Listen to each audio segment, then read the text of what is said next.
있죠. 매우 있습니다. 매우 있습니다. 산성이 어떻게 현대에 적용될 수 있느냐. 먼저 산성이라는 물건에 대해 설명을 간단히 드리면 우리나라는 군사적으로 산성의 나라입니다. 남한산성이 가장 유명하겠죠. 그렇지만 정말 삼국시대 때부터 모든 나라에서 산성을 운영해왔고 모든 왕조에서, 그리고 그 산성은 지금까지 한국인이 외적의 침입에 맞섰는데 굉장히 중요한 역할을 해왔습니다. 그래서 뭐 임진왜란 때도 행주산성, 행주대첩이 있고요. 그 다음에 남한산성에서는 우리가 비록 실패를 했지만 산성에서 특히 중국군을 막아낸 역사가 굉장히 깊고, 고려거란 전쟁에 있어서도 고려거란 전쟁의 2차 침공, 그 다음에 3차 침공에 있어서도 배후산성들의 존재 없이는 거란군을 그렇게 우리가 압박할 수가 없었어요. 그런데 한국 산성의 특징은 무엇이냐? 말 그대로 산에 있죠. 한국 산성은 산악지형을 이용해서 그 산악지형에 따라서 산악지형을 완전히 이겨내지 못해요. 인간의 기술력이. 왜냐하면 안반지대가 너무 단단해요, 우리나라는. 그리고 경사가 규칙적이지 않고 산이 너무 찌글찌글하고 이 산맥이나 산맥의 이 지맥 같은 것들이 너무나 이렇게 이글거린다고 해야 되나? 이렇게 부글부글 끓듯이 굉장히 변화무쌍해요. 그렇기 때문에 어느 정도는 자연의 형태를 존중하면서 우리가 산성을 쌓을 수밖에 없습니다. 화강암과 편마암을 부서뜨리면서 그 부서뜨린 화강암과 편마암을 벽돌로 다시 가공을 해서 그 자리에 산성을 쌓는 것은 너무나 인력으로서 어려운 작업이고, 거기까지 가는 것도 힘들어요. 산성을 만드는 장소까지 올라갔다 내려오는 것도 힘든데 가공은 너무나 어렵기 때문에 산성을 만들 자리를 완전히 평평하게 깎아서 인공적으로 가공하는 것이 아니라 어느 정도만, 한 절반쯤만 깎으면서 나온 재료들을 가지고 그걸 재료 삼아서 화강과 편마음으로 다시 산성을 세웁니다. 자, 이렇게 산성을 세우면 어떤 이점이 있느냐? 외적은 그 험준한 산악지형을 타고 산성까지 올라와야 돼요. 올라와야 됩니다. 그리고 그 산성을 마주치게 되는데, 산성은 우리나라의 산성 같은 경우는 모든 산성이 다 모양이 다릅니다. 왜냐하면 모든 지형이 다 다르기 때문이에요. 우리나라의 산맥이라든지 경사라든지 비탈길이라든지 이런 거는 산마다, 같은 산에도 그 장소마다 다 달라요. 그렇기 때문에 우리나라 산성은 굉장히 변화무쌍하다. 중국과 뭐가 다르냐? 중국의 성 같은 경우는 보잖아요. 그럼 당나라 시대 성이다, 혹은 한나라 시대 성이다, 혹은 송나라 시대 성이다. 그러면 같은 시대 같은 왕조의 성들의 특징이 뭐냐? 레고 같아요. 복부 탄 것처럼 보여요. 왜냐하면 그 사람들은 드넓은 평지에다가 진흙을 구워서 만든 벽돌로 레고 조립하듯이 성을 쌓았기 때문이에요. 우리나라 산성은 그렇게 쌓을 수가 원천적으로 없기 때문에 외적이 봤을 때 우리나라의 전통적인 산성은 모든 산성의 모양이 다 달라요. 그래서 모든 산성은 외적의 입장에서 처음 봤을 때 처음부터 새로 공략법을 수립해야 돼요. 또 뭐가 있을까? 우리나라 산이 이렇게 안 생겼잖아요. 이렇게 생겼잖아요. 그렇기 때문에 같은 산성도 동서남북의 구조가 달라요. 동서남북의 구조가 다르다는 것은 킬존이 다르다는 뜻이에요. 자, 킬존이란 무엇이냐? 성에는 우리나라 산성뿐만 아니라 일본 성도 그렇고 중국 성도 그렇고 서양의 캐슬도 마찬가지예요. 성에는 기본적으로 외성이 있고 내성이 있습니다. 한 번 성벽을 뚫는다고 그 성을 점령할 수 있는 게 아니에요. 그렇게 아무도 성을 짓지 않습니다. 한 번 뚫고 한 번을 더 뚫어야 돼요. 그러면 외성과 내성 사이에 공간이 있죠. 이 공간은 한 번 뚫려서 적이 몰려 들어왔을 때 순간적으로 주머니에 콩이나 쌀, 벌레들이 갇히는 것처럼 순간적으로 주머니에 만원 지하철처럼 인파가 몰려서 꽉 갇히는 구조로 설계되어 있습니다. 이때 기름을 뿌리고 불을 붙인다든지 돌멩이를 쏟아서 그 수박통을 막 깬다든지 그 화살이나 석궁을 무수히 쏘아댄다든지 해서 순간적으로 집단적으로 몰살을 해요. 이 순간을 견뎌야지 침공군은 성을 점령할 수 있는 거예요. 자, 이런 것을, 이 공간을 킬존이라고 해요. 이 킬존이 우리나라의 산성 같은 경우는 하나의 산성도 동서남북이 다 달라요. 그렇기 때문에 이 변화무쌍한, 그리고 한국의 지형을 이용한 것, 이것이 산성인데, 산성에는 또 이런 느낌이 있습니다. 어떤 느낌이냐? 중국의 성은 기본적으로 읍성이잖아요. 도시예요. 혹은 군사 거점이에요. 거기 뭐 군인들도 있고 민간인들도 있고 군인들만 있는 경우도 있겠죠. 어쨌든 군대 막사라고 한다면 생활 공간이고, 그 다음에 도시라고 한다면 거기 시민들이 있고 주민들이 있고, 그렇단 말이에요. 기본적으로 원래 있는 거주지를 지키는 것이 중국 성의 목적이에요. 그렇기 때문에 규모가 굉장히 크죠. 중국은 인구도 많고 그렇기 때문에. 그다음에 서양의 성은 뭡니까? 성에서 가장 방어력이 높은 성은 전통적으로 중세의 서양 성으로 쳐요. 왜냐하면 중세의 성은 어떤 의미를 갖고 있죠? 영주가 살죠. 영주의 집이자 집무실이에요. 그 다음에 영주가 뭐 예를 들어서 잘못한 사람이 있으면 너에게 어떤 처벌을 내리겠다, 이런 영주의 코트, 법정의 역할, 그 조그만 지방 정부의 역할도 하지만 기본적으로는 영주와 영주의 가족, 그 다음에 그 영주를 지키는 엘리트 기사들을 지키는 아주 협소한 군사시설이에요. 그렇기 때문에 서양의 성은 탑의 구조로 돼 있죠. 당연히 공략하기가 힘듭니다. 소수만 보호하기 위해서 수많은 인력을 들여서 만든 건축물이기 때문에 수용 인원이 적기 때문에 그만큼 소수 정예를 잘 지킬 수 있는 구조로 되어 있는 거예요. 일본의 성도 마찬가지입니다. 일본 성 같은 경우에 여러분들 오사카성 사진 같은 거 보세요. 기와 지붕이 올라가 있기 때문에 동양 건축물이고 서양과는 다르다 싶은 느낌이 들지만 구조를 보면 역시 일본 지방 영주, 그 다음에 그 영주의 가족, 그 다음에 그 영주를 지키는 가신들과 사무라이들을 보호하는 거주 목적이자 아주 협소한 군사 시설이에요. 그렇기 때문에 일본의 성은 서양의 성처럼 기본적으로 탑의 형태예요. 동양의 성과 캐슬은 같은 번역어로 통용되지만 기본적으로 다른 물건이에요. 그러면 우리나라의 성은 당연히 일본 성이나 유럽 성보다 우리나라의 산성은 중국 성에 가깝죠. 그런데 뭐가 다르냐? 우리나라의 산성이란 거는요, 기본적으로 산성 안에서 사는 주민이 있습니까? 없어요. 우리나라의 산성은 주거지를 지키는 게 아니에요. 주거지는 외적이 쳐들어오면 청야를 하는 거예요. 청야란 뭡니까? 곡식을 다 불태우고 있는 거를 다 그냥 걷어서 산성에 갖다 놓고 적이 사용할 수 있는 거, 적이 땔감으로 사용할 수 있는 집은 허물거나 불태워버리고, 그 다음에 산성에 옮길 수 있는 식량 같은 거는 다 산성에 옮기고, 남은 식량은 적이 군량미로 사용할 수 있기 때문에 다 없애버리는 게 청야예요. 우물에 독을 풀고. 그 다음에 주민들은 다 어디로 갑니까? 산성에 갑니다. 신분고하를 막론하고 다 산성에 가서 틀어박혀요. 틀어박혀서 뭘 합니까? 농성을 하는 거예요. 신분고하를 막론하고 민간인, 군인, 남녀노소 할 것 없이 모두가 힘을 합쳐서 이를 악물고 최대한 버텨내면서 외적을 물리치고 그 안에서 인내심을 발휘해서 끝까지 버티기 위한 운명 공동체적 물건이 산성이에요. 산성은 폐쇄 구조로 되어 있기 때문에 산성이 함락되면 다 죽어요. 임진왜란 때 그래서 성이 한번 함락되면 다 죽잖아요. 일본 군들이 그 복수심에 다 죽여버린다고요. 그 복수심이 왜 들었을까요? 버티는 기간과 버티는 능력이 너무 경악스러울 정도로 오래 버티니까 일본 군들이 학을 떼가지고 분노가 차올라서 성을 점령하면 다 안에 있던 그 시민들을 다 몰살시켰던 거예요. 이처럼 테러를 차단하지만 그 안에서 모든 사람들이 운명 공동체가 되어 힘을 합쳐서 싸운다. 그래서 이 전시에는 재난 상황에서는 한 번 결집했을 때는 신분고와 남녀노소를 막론하고 모두가 아주 끈끈한, 모두가 모두에게 아주 헌신적인 한 팀이 된다. 그리고 평시로 돌아갔을 때는 우리가 알고 있는 한국인들처럼 서로 시기 질투하면서 서로 욕하면서 음해하면서 서로 경쟁하면서 평상시엔 살아간다라고 하는 게 평상시 거주지와 조선의 고려의 이런 마을과 산성의 다른 역할이고, 이 산성과 농지를 합쳐야지, 평상시의 농토와 전시의 산성에서의 한국인의 생활 양식을 합쳐야지, 동전의 양면처럼 달라 보이지만 사실 그것을 합쳐서 생각해야 되는, 합쳐야지 생각할 수 있는 우리의 이중성이다라고 저는 생각을 하는 거고요. 그렇기 때문에 저는 산성을 굉장히 중요시하게 생각을 하면서 산성 답사도 많이 다녔어요. 한 20군데 다녔습니다. 그래서 이 산성을 한국인의 기지를 탄생시킨 중요한 장소 중에 하나로 생각을 했었던 것이죠. 얼마나 오래 버티냐 하면요, 상대편이 이 정도 버티겠지 하고 준비해왔던 물자가 떨어질 때까지 버티죠. 그거 기본이에요. 무조건 물자가 떨어지면 어떻게 되냐면 사람들이 병들기 시작해요. 그럼 배고프면 축구 병들잖아요, 사람이. 축구 병들면 어떻게 됩니까? 그러면은 이제 그 몸의 면역력이 떨어지니까 이제 감염병이 돌게 되죠. 이런 순서로 돼 있습니다. 근데 이제 산성의 무서운 건 뭐냐면, 이 외적이 산성을 포기하고 물러나잖아요. 그러면은 산성문이 열려서 추격군이 그때 튀어나와서 상대의 배후를 치는 거죠. 그 다음에 자, 그러면 그 고려 거란전쟁 드라마에도 보지만 이 산성을 지나치면 어떻게 됩니까?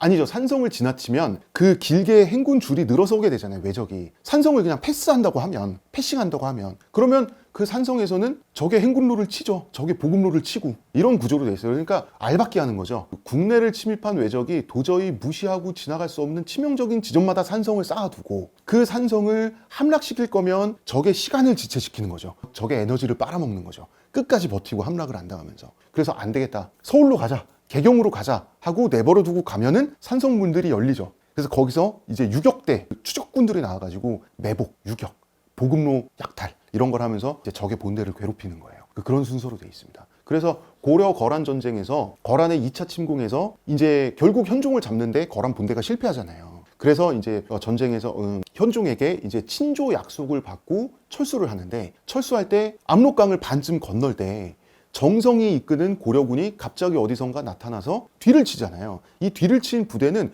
원래 그 거란의 성종이 구경 못했던 군대예요. 구경을 못했어요. 구경한 군대는 통주전투에서 강조의 30만 대군을 와해시켜버렸잖아요. 괴멸시켜버렸어요, 거란군이. 그러면은 이 압록강을 반쯤 건넜을 때 이 거대한 뒤치기를 했던 부대는 뭐냐? 산성에서 튀어나왔던 부대들인 거예요. 이것이 산성의 역할입니다. 식량보다 더 중요한 게 있어요. 식량보다 더 중요한 게 물이에요. 그러니까 이 비가 내렸을 때 기본적으로 물이 어느 정도는 고여주고 그 다음에 우물이 있을 수 있고 그 물이 빠져나갈 때 그 물이 만약에 계속 고인물 갇혀있는 구조면 물이 썩잖아요. 물이 또 어느 정도는 그 산에 있는 하천으로 빠져나갈 수 있는 구조가 가장 중요해요. 물이 중요해요. 식량은 어떻게든 식량은 뭐 쌓아두든지 끌어안고 자든지 아무리 공간이 좁아도 식량을 버리겠어요? 식량이야 어떻게든 되잖아요. 왜냐면 생각해보세요. 쌀 한 줌만 있어도 사람이 버티려면 하루는 버텨요. 그리고 이제 중요한 게 뭐냐면 왜 물이 중요하냐? 물이 있어야 콩나물을 키워 먹어요. 콩나물이 정말 중요합니다. 전쟁에 있어서 콩이 정말 중요해요. 동아시아에서는 이 콩은 뭐 가볍잖아요. 콩 자체는. 근데 이 수분이 별로 없기 때문에 그런데 이 콩을 가볍기 때문에 산성에 들고 갈 수 있는데 이 산성은 물이 확보된 곳이어야 돼요. 콩을 물에 담궈야 그 싹을 틔워가지고 콩나물을 먹을 수 있는데 그래야지 콩나물에 비타민 C부터 시작해서 그 전시 상황에 전투식량만 옛날에 전투식량 다 주먹밥 이런 거잖아요. 전투식량만 먹으면서 겹힐될 수 있는 비타민 C를 비롯한 무기질, 영양소들 이런 것들을 콩나물이 보충해 줘야지만이 그 병에 안 걸리죠. 그런데 웃긴 건 뭐냐면 콩나물은 그늘에서 물이 있는 막 이렇게 흔들리지 않고 어떤 실내에서 안정된 공간에서 콩나물을 싹을 틔워서 키울 수 있는 거잖아요. 이 공방전, 농성전을 하게 되면 콩나물을 싹을 틔워서 키워 먹기가 성내 사람들은 유리하죠. 밖에서 텐트 치면서 콩나물 키우기는 애매하죠. 포위한 공격군 입장에서 성을 포위하고 있는 이런 차이가 있습니다. 그래서 성내와 성밖은 이 건강 상황에서도 그런 유불리가 있어요. 물론 성을 틀어막으면 성간 사람들은 굶어 죽을 수밖에 없죠. 성 밖을 격격히 포위하고 있으면 이때는 또 공격군이 유리하죠. 그렇기 때문에 우리나라 이제 그 대대적인 외적의 침공을 받았을 때 우리나라가 이제 대대적인 임진왜란 같은 전면전 상황에서 항상 왜군이 이 공성을 하다가 포기하고 물러나는 경우가 조선 그 성에서 조선군이 버티고 있잖아요. 왜군이 물러갈 때가 있잖아요. 항상 구원군이 왔을 때요. 이 성을 어떻게 한번 따먹어 보려고 그 고생을 하면서 몇 날 며칠을 막 죽고 병 들어가면서 왜군이 고생을 한단 말이에요. 팽팽해. 근데 조금만 더 쪼이면 쟤네 뭐 항복하든지 할 것 같아. 왜냐하면 벌써 우리가 확인하기에는 일본군 입장에서 쟤네 벌써 굶은 지 한 4일은 된 것 같은데 쟤네 더 이상 못 버티. 이거 생각하면서 왜군들도 버티는 건데 그렇게 팽팽하게 버티다가 조선군 구원군이 와버리면 포기하고 물러날 수밖에 없잖아요. 성이 있어요. 포위하고 있어요. 구원군이 왔어요. 그러면은 이번에는 왜군이 포위되는 거예요. 성과 구원군 사이에. 그럼 이 구원군은 어디서 온 거냐? 이 구원군도 산성에서 온 거예요.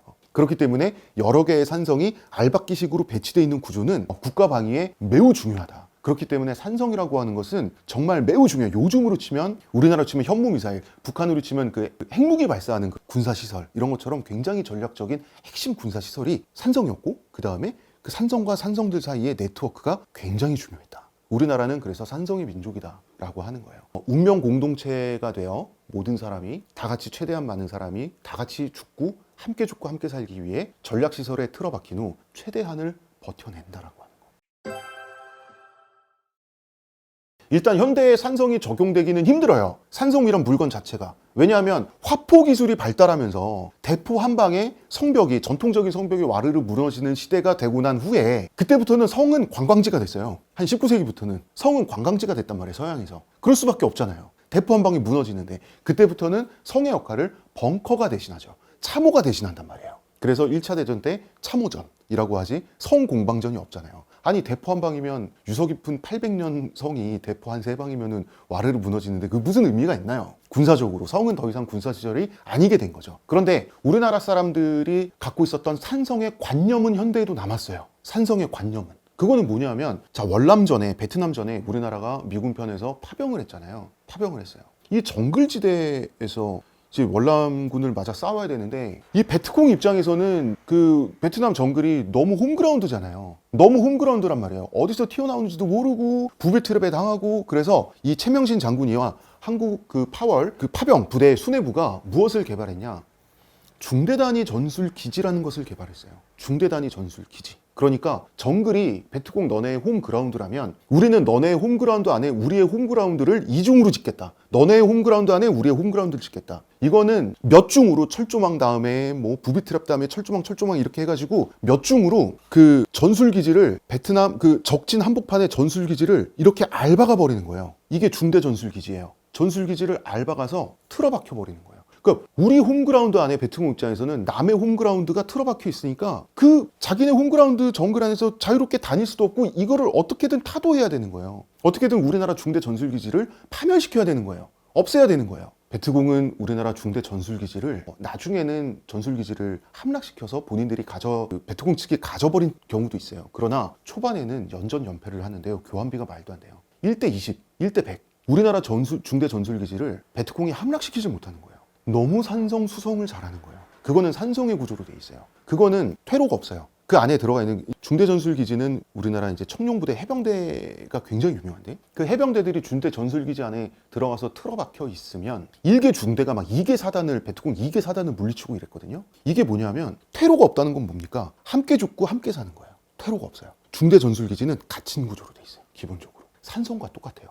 그 관념이 산성과 똑같습니다. 그 중대 전술기지를 지키기 위해서 그 서로 엄청나게 옛날에 내무부조리가 정말 심했는데 그때 당시에는 정말 우리나라에서 내무부조리가 가장 심했던 걸로 알고 있어요. 저는 한국인의 탄생 책을 쓰기 위해서 국군보훈병원에 가가지고 그때 당시에 월남전 파병하셨던 분들 어떤 식으로 중대방어 전술기지 전투를 치르셨는지 인터뷰를 한 10대 분 했거든요. 엄청나게 처절해요. 그러니까 그 내무부조리가 심각해서 나한테 총만 주어지면 실탄만 있으면 저 고참 쏴버린다, 간부 쏴서 죽여버린다 했던 사람들이 정작 그 중대 방어 전술기지에서 운명 공동체가 되자마자 엄청나게 헌신적으로 싸웠다는 증언을 제가 여러 번 채록을 했거든요. 그건 뭐냐면 온몸에 수류탄을 감고 싸우다가 실탄이 떨어지면 베트공 10몇 명하고 자폭해버리는 거예요. 왜냐하면 중대 전술기지도 외성, 내성 그 중간에 킬존이 있고 이런 구조로 돼 있거든요. 안쪽으로 들어오지 말라고. 우리 전우들을 해치지 말라고. 그리고 이제 베트공한테 그 수류탄 잘못 맞아서 두 다리가 떨어져 나갔던 해병이 있었다고 하는 그걸 목격한 그 전우의 그 목격담을 봤는데 이 두 다리가 떨어져 나간 해병이 전술기지 안으로 침입하는 계속해서 물밀듯이 들어오는 베트공의 다리를 잡고 질질 끌려가면서 싸웠다 그런 식으로 헌신적으로 싸웠고 그렇고 해서 너무나 잘 싸운 거죠. 그래가지고 그 베트남 중대 전술기지 이 전술 같은 경우는 처음에는 미군들이 엄청나게 혐오했어요. 쟤네 남의 나라 전쟁에 끌려와서 그런지 전투하기 싫어서 그냥 성 안에 틀어박히려고 작정했구나 라고 해서 중대 전술기지 위에다가 헬기나 장갑차가 지나가면서 찝차가 지나가면서 그 한국 해병대 머리 위로 이제 그 기관포탄을 두두두두 쏘면서 지나갔대요. 그건 뭐냐면 경고죠. 욕하는 거죠. 이 비겁한 놈들. 정말 우리끼리 맞짱하면 떠벌텨? 이런 뜻이었는데 나중에 우리나라 중대전술기지가 정말 진심으로 제대로 싸워보려고 만들었던 기지였고 그걸로 전황을 엄청나게 크게 반전시키고 귀신 잡는 해병대 소리를 듣고 중대전술기지에 정말 큰 패배를 몇 번 당하고 나서 호치민이 베트남군에 명령을 내렸거든요. 중대방어 전술기지, 한국군 중대방어 전술기지 공격하지 마라. 이런 명령을 내릴 정도로 베트남 전쟁에서 큰 역할을 했어요. 그러고 나서는 미군들도 감동해서 이렇게 찝차 타고 지나가면서 뭘 이렇게 던져주더래요. 그게 뭐냐면 조니워커병, 위스키병. 그걸 던져준 게 우리가 너네 오해했다. 선물이야. 이거 마시고 기분 풀어. 이런 뜻으로. 그래서 지금 중대방어 전술기지는 전 세계 모든 사관학교의 기본 교류입니다. 미군이 퍼뜨렸어요. 미군이 우리나라 중대방어 전술기지 월남전에서 하는 거 보고 그거 그대로 흉내내가지고 지금 미군은 해외에 원정을 가거나 파병을 가면 중대방어 전술기지 형태의 기지를 반드시 구축합니다. 그런데 확실히 관념이 달라요. 미군이 우리나라를 모방해서 짓는 방어전술기지는 퇴로가 있어요. 그러니까 실패했을 경우에 모두가 다 같이 죽는다라고 하는 무시무시한 관념은 역시 미국인들한테 조금 힘든가 봐요. 여러분 남한산성 보시면 영화도 그렇고 실제 역사도 그렇고 정말 한심하고 굴욕적이고 싫죠. 그런데 일단 남한산성에서 그때 농성하던 조선군 병사들은 싸우긴 잘 싸웠는데 이제 식량이 없어서 항복을 했죠. 그렇다고 우리가 뭐 정신승리를 하자는 건 아닙니다. 우리가 비록 싸움을 못해서 항복한 게 아니라 식량이 없어서 항복한 거긴 하지만은 그럼에도 불구하고 남한산성에 고립되기 전까지의 상황들은 매우 안 좋았거든요. 그때는 이제 한심한 전투도 있었고 그 다음에 무능한 지휘관들이 제 역할을 하지 못하면서 거의 매국노 수준의 전술적 판단을 하면서 이제 남한산성의 조정이 고립되게 만든 그런 부분이 있었는데 어쨌든 남한산성에서 우리가 인조가 3개 구구들을 하고 청나라에 항복을 하고 끝났다. 이게 가장 중요한 역사적 사건이죠. 그런데 그 뒤에 어떤 일이 있었냐면 이 청나라 병사들이 청나라군이 생각을 하기에 아니 남한산성에서 그 조총 쏘던 조선군들 이 자식들 총 너무 잘 쏘던데? 이 사람들이 저격을 당해가지고 이제 청군들이 한이 맺혀 있었거든요. 이 자식들 진짜 총 더럽게 잘 쏘네. 진짜 우리 형님, 뭐 우리 간부, 저 부사관님, 우리 소대장 막 그냥 한 방 맞고 다 죽었어요. 약간 이런 느낌이었어요. 그래서 어떤 일이 있었냐면 이제 병자호란이 끝나고 이제 청나라가 이제 중국을 집어삼키고 나서 어떤 일이 있었냐면 동아시아 입장에선 나선 정벌이라고 하죠. 나선 정벌이 뭐냐면 좀 더 공식적으로 표현을 하면 러시아 국경 분쟁 사건이 있었어요. 그래서 이 나선 정벌에서 청나라가 성공을 하면서 원정에 성공을 하면서 청나라와 러시아 사이에 국경이 그어지게 돼요.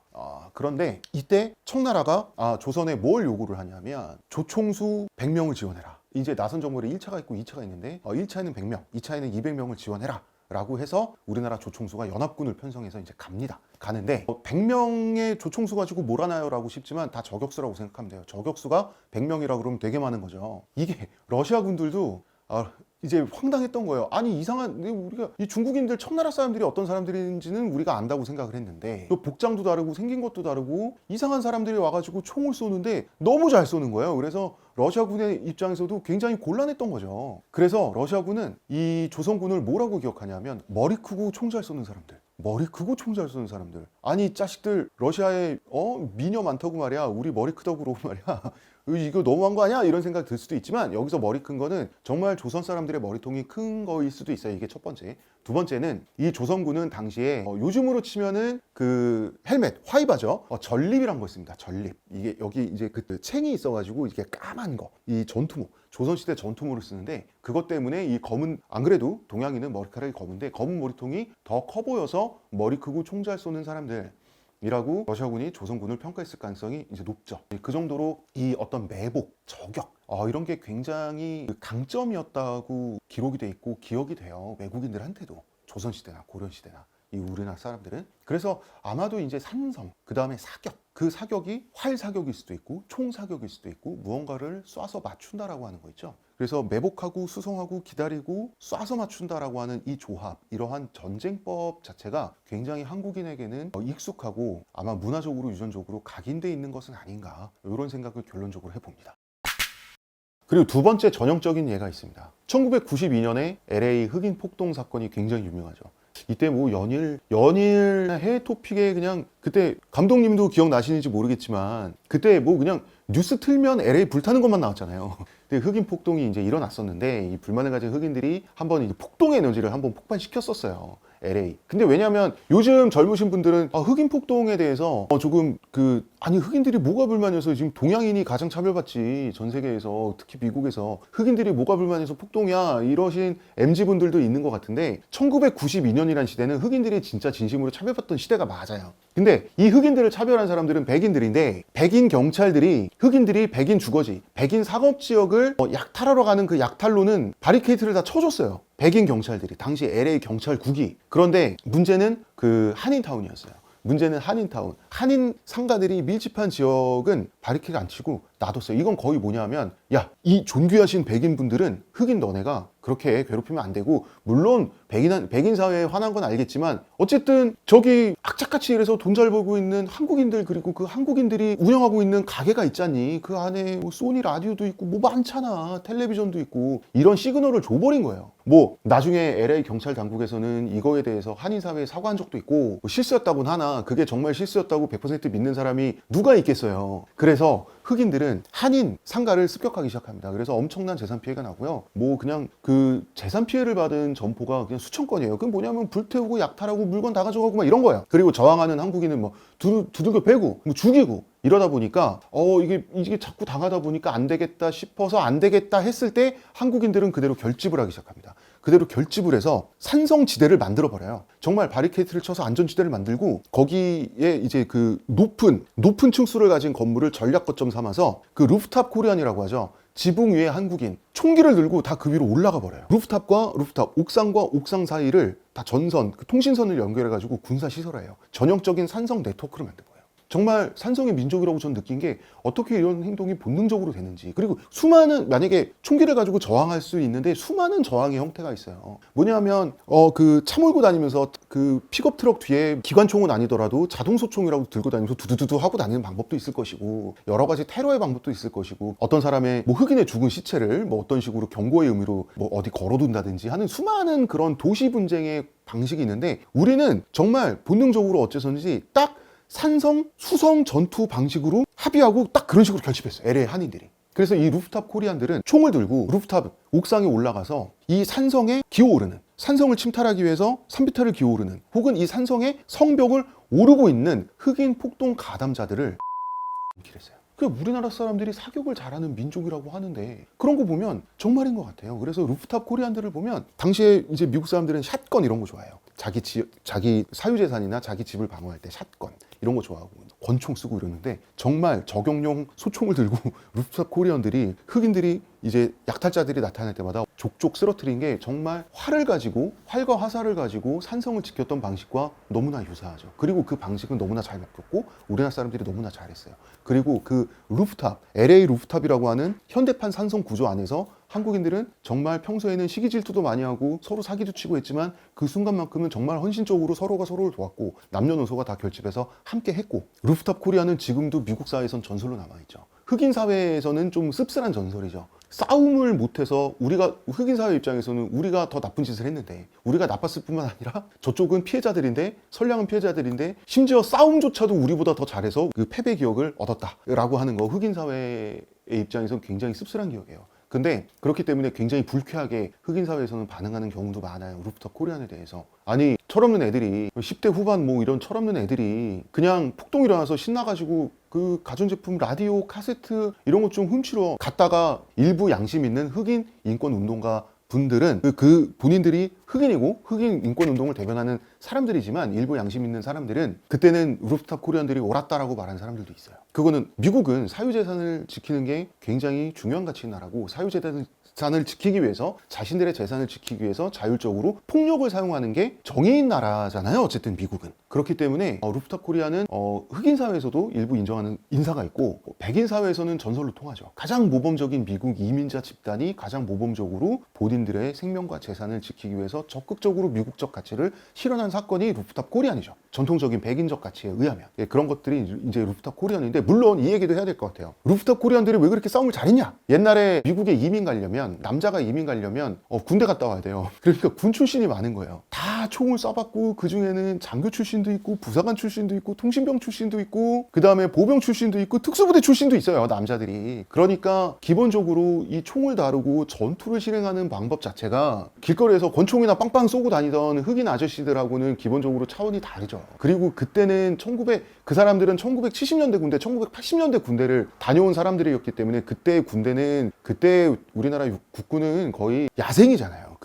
진짜 야생에서 살아남았던 그런 사람들이었기 때문에 그렇게 싸움을 잘했던 것도 우리는 고려를 해야 된다. 그래서 우리나라는 산성의 민족인데, 그 산성의 민족이라는 게 우리가 잘났다는 뜻도 아니고 뭐 못났다는 뜻도 아니고, 우리나라 사람들이 외적의 침략에 저항을 하면서 살아남아 오는 과정에서 강화된 기질이, 진화생물학적으로 산성 전투에 잘 맞는 기질의 사람들이 살아남아서 우리가 그 기질이 강화됐다라고 하는 진화생물학적인 차원에서 우리는 산성의 민족이라는 얘기를 한 거고요. 한국인의 현대판 산성 전투 두 가지는 베트남의 중대 전술기지, 그 다음에 LA 흑인 폭동에 있었던 루프탑 코리안, 이런 것들이 좀 대표적인 예가 아닌가, 이런 얘기를 해봤습니다.